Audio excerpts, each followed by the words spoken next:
అభి జగదాత్రి ఫ్యామిలీని బెదిరిస్తూ ఆఖరిగా చెప్తున్నా, మర్యాదగా ఈ టెంట్ తీసేసి ఆ బోర్డు పీకేసి ఇదంతా మాకు అప్పచెప్పి ఇక్కడ నుండి వెళ్ళిపోండి అని అభి అంటుండగా, లేకపోతే అని జగదాత్రి అడగడంతో, లేకపోతే ఏం చేస్తారో చూపించండి రా వాళ్ళకి అని అభి రౌడీలకి చెప్తుంటాడు. దాంతో రౌడీలు అక్కడంతా చెల్లా చెదురు చేయడానికి పూనుకుంటారు. కానీ వజ్రపాటి ఇండస్ట్రీస్ అన్న బోర్డుపై రౌడీ చెయ్యి వేయకముందే కేదార్ వాడి చెయ్యిని విరిచేస్తాడు. మరోవైపు మరొక రౌడీని యువరాజ్ చితకబాదేస్తూ ఉంటాడు.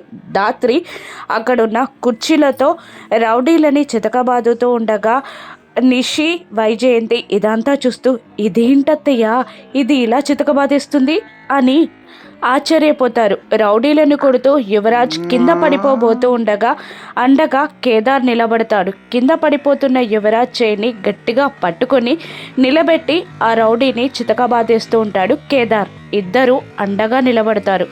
ఒకరికొకరు అన్నట్టు ఇద్దరూ కలిసి రౌడీలని చితకబాదేస్తూ ఉంటారు.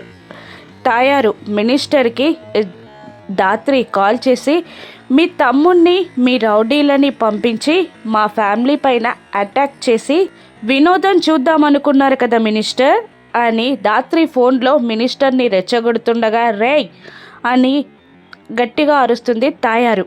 హేయ్ అని అప్పుడే ఫోన్ అందుకొని కోపంగా లేచి నిలబడి కాలితో కుర్చీని తన్నేసి, sorry to disappoint you minister, ఈ అక్క పైన ఈగ వాలకుండా చూడ్డానికి ఇద్దరు తమ్ముళ్ళున్నారు అని దాత్రి కేదార్ యువరాజ్ వైపు వేలు చూపిస్తూ అంటూ ఉంటుంది కౌశికి.